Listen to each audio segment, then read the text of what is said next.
Again at 2:30 this afternoon, and we're going to do this all over again. Hey, everybody. Crowd, are you ready? Play on, everybody. Come on, cheer them on. This is the last one. Oh, come on. Right up. Right up. Come on, cheer them on.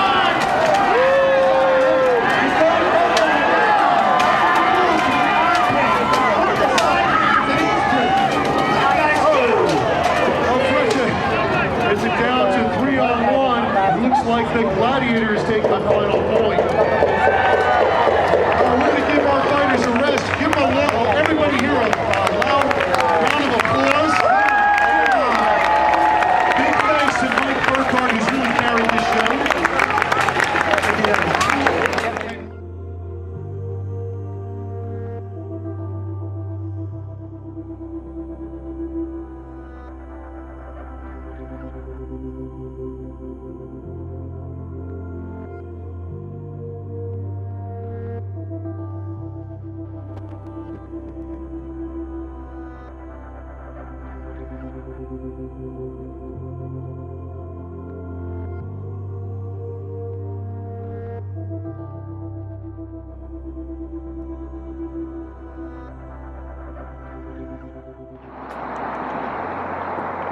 Alright, it seems fairly quiet over here, besides the highway.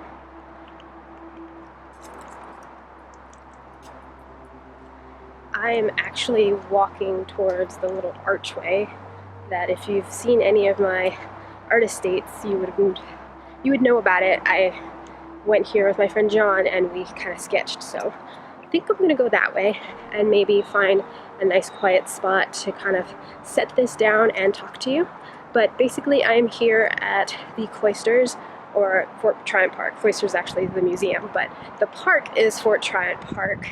And right now it is the Medieval Festival, and I believe they said it was the 35th year, but I can check the program that I have in my bag. And yeah, I have a new kind of filming vlog set up here, so I kind of wanted to try it out. And yeah, so I'm gonna spin you around because this is the little archway.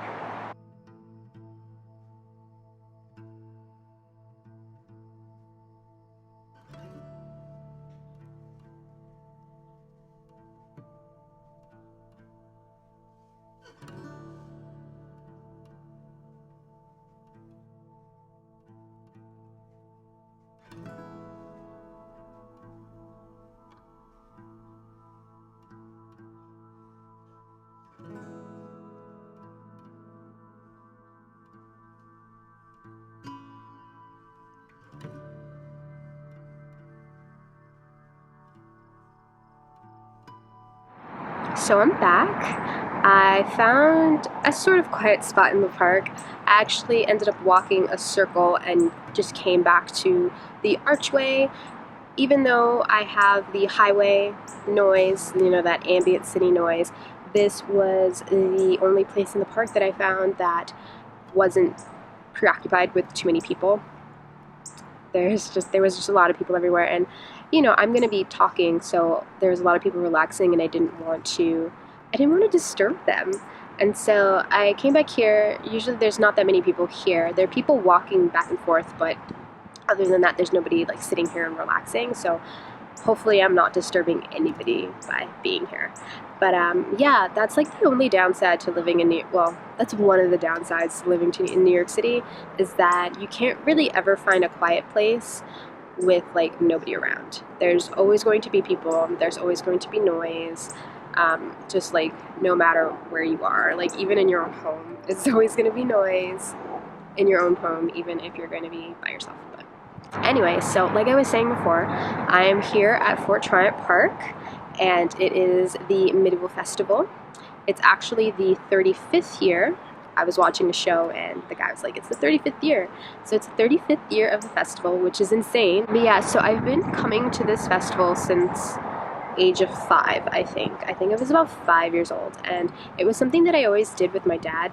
We actually lived uptown in the Heights. Fort Tryon Park, you would take the train to 190th, and we used to live on 183rd, and so it was very easy for us to walk from our house to the park every time there was a festival. So that was something that me and my dad did. So we would get up early. The festival usually started around 11:30, and we would get here early and we would walk around. We would do some of the shows, the joust, all that stuff. And like sort of like in the afternoon where it got really crowded, we would walk back home. Like it was just a thing that we did, and it was really fun. And you know, when you're a kid, like everything seems so magical and grand and amazing, and I remember having really good times with my dad here. And so yeah, so like every year basically since I was 5, we would come to the festival. It would happen every year, last Sunday in September, or sometimes like if October landed on the Sunday, then the first Sunday in October, but usually the last Sunday in September. And we would take a walk from our house to the park and enjoy the festival. And we did that every single year. And I still do it every single year. I think the only year that I ever missed out on since I was 5 was the year that my dad passed away. And he passed away September 22nd. And so it kind of, you know, once we got, like, I believe his viewing was, I think, that weekend, and then his burial was that Sunday, and it just kind of fell, like, on the same day at that particular year, so that was the only time that I didn't go. But since then, I've gone to every single festival. I would come with friends, or like today I just came by myself because it was just something that I felt like I needed to do.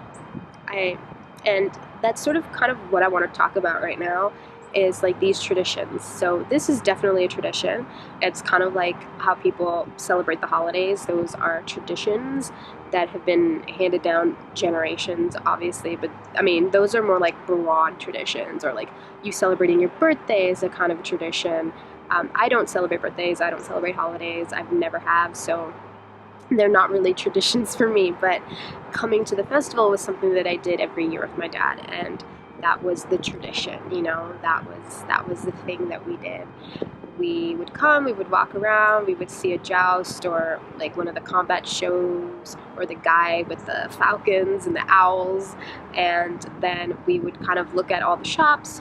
My dad would get me either a marionette puppet, or there used to be a woman who came who had a little stall that she would sell dolls. So she would take her daughter's old Barbie dolls, and she would hand make clothing, medieval outfits for the dolls.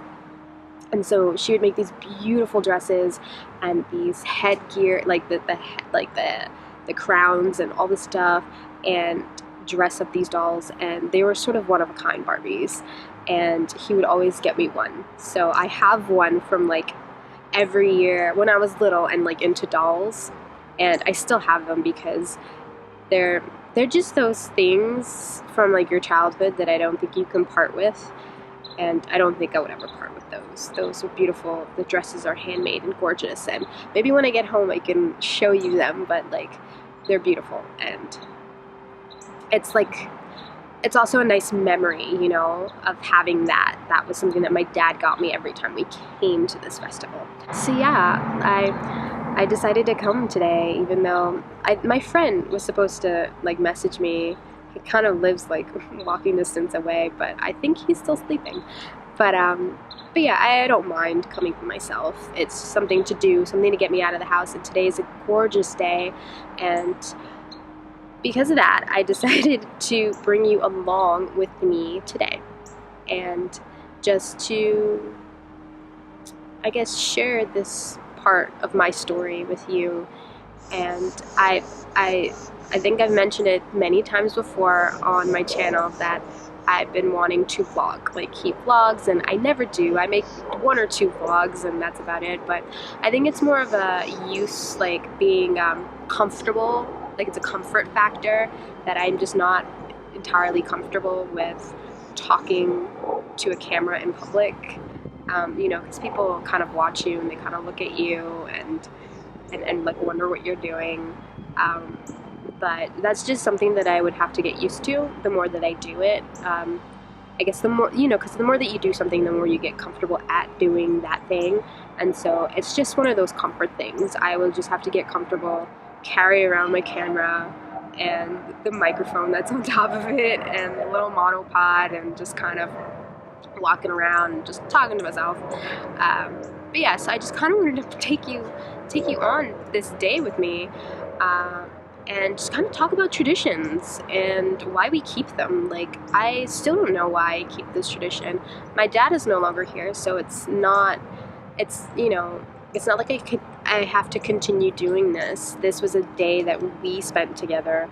This was our thing, you know? And I don't know, part of me feels like I need to come and just kind of spend the day, even if it's by myself, just here and just to, I guess, continue it. But another part of me is like, why keep continuing something when it was, you know, for the 2 of us, you know? It's very weird, and it had me thinking about traditions and why we keep them, and for me, I think it's like, I feel like this is like a day that I can't really let go of. Like, I schedule it on my calendar the minute that I know the date of this festival, and it's not because I want to come to the festival, you know, like I think I've sort of outgrown this particular festival. I think it's more geared towards children. I think children will get so much excitement out of it. I'm not generally as excited as I was when I was a kid to come here, but I still mark it on my calendar. It's still something interesting to do, and it's fun with friends. Like, if you're gonna come and meet friends, it's cool. It's like a thing. It's, you know, it's not like crazy exciting, you know, but it's like, it's a thing to do, and it's free in the city, which is saying a lot because there's not much that's free. Yeah, and it's like chill. It's like a chill time. But I still wonder why is it that I keep the tradition, you know? It's like, you know, it's like I'm keeping the tradition alive. Why? To keep my dad's memory alive, to keep the day alive. I started thinking about that today because it was weird. Like, my mom was like, "Oh, are you going out somewhere?" And I'm like, "Yeah, I'm going to the Medieval Festival." And she's like, "Oh, okay, yeah, right." But you know, it was like a thing that, like, it just got me thinking, like, I'm going to the Medieval Festival. And that's what I'm doing today, right? Yeah, I don't know. I thought it was just something interesting, and I just kind of wanted to rant on about. But yeah, I'm definitely going to take you along today as I, like, wander about the park. I'm probably going to head back to the festival and see, like, actually look at the stalls and, like, see if there's anything fun. And then I'll probably just head out. I really would love to catch a joust, but they're usually in the afternoons, and it gets really crowded. It's probably super crowded right now. Everybody comes usually around this time. I think it's about, yeah, it's almost 2 o'clock. It's about 20 to 2. And yeah, usually the festival gets really crowded at this time. And I think the big joust is usually at the end, like the grand joust. The grand joust, I'm totally saying joust wrong. The grand joust is usually at the end, like around 5 o'clock-ish, but they have an afternoon one that's at 2. So I might head back to the stands to catch that, but I did end up catching the combat, and so hopefully that footage is really good and I can share it here. But yeah, I really hope you all enjoy this little vlog, this little mini adventure that I'm coming on, just the day. spending with me. But yeah, I'm going to head back to the festival now.